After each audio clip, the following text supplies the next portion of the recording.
The first thing I noticed was the fear in her eyes. Not embarrassment, not awkwardness, but the quiet fear of someone who had spent too long pretending she could handle everything alone.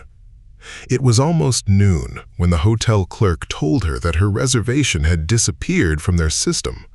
And somehow, after a long morning of missed trains, heavy luggage, and a sudden storm that had delayed half the city, the only room available had one bed. I remember looking at her, then at the room number in my hand, wondering how a simple mistake could possibly change two lives.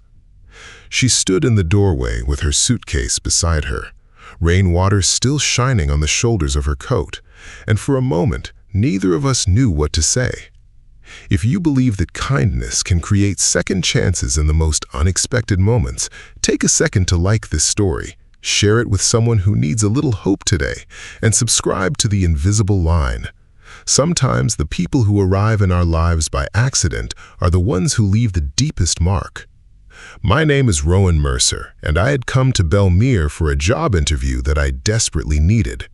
For almost a year, my life had felt like a house with every light turned off.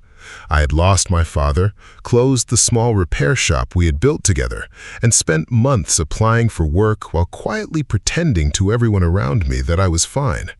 The hotel was supposed to be nothing more than a temporary stop before I started over. Her name was Sienna. She was traveling for a different reason, one she did not explain at first. She carried a small leather folder against her chest, as if it contained something fragile, and every few seconds she checked her phone without finding the message she was waiting for. When the clerk apologized for losing her booking, Sienna tried to smile, but I could see her hands trembling.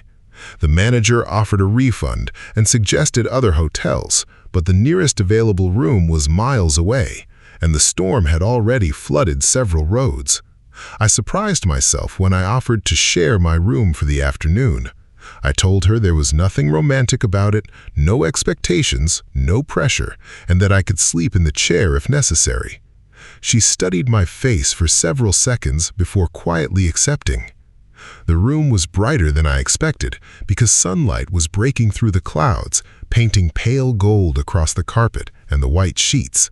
There was, unfortunately, only one bed. We both laughed at the absurdity of it, the kind of nervous laughter people use when life has placed them inside a situation neither knows how to explain. Sienna put her suitcase beside the window and sat on the edge of the mattress while I moved the armchair closer to the door.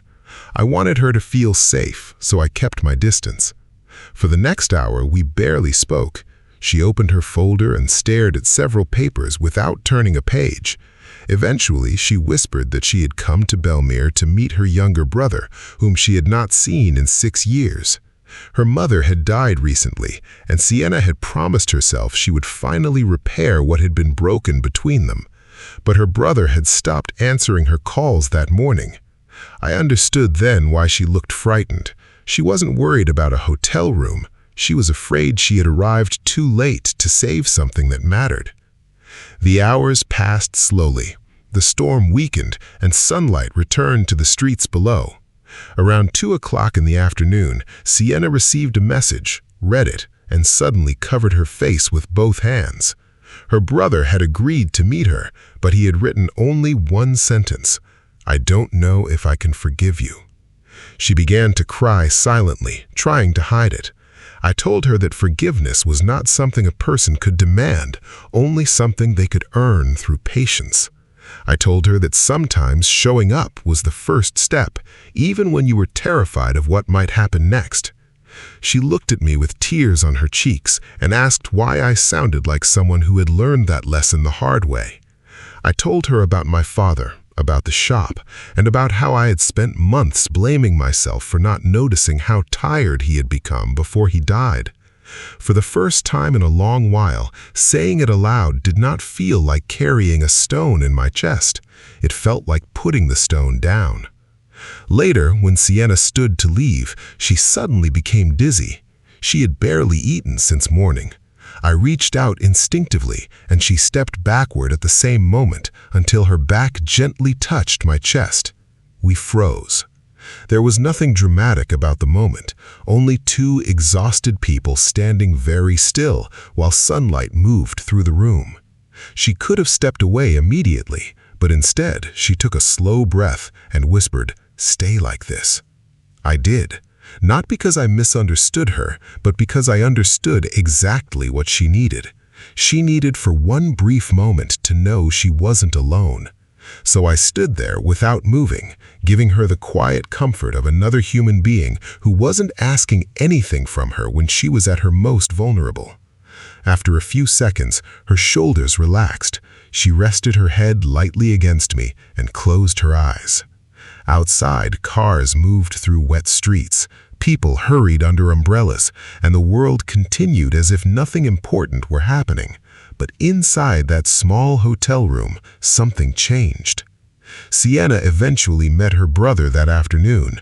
I waited downstairs in the lobby, expecting never to see her again. Nearly 2 hours later, she returned with red eyes but a peaceful smile. Her brother had not forgiven everything, she said, but he had agreed to try. That was enough for her. Then she surprised me by asking about my interview. I had almost forgotten about it.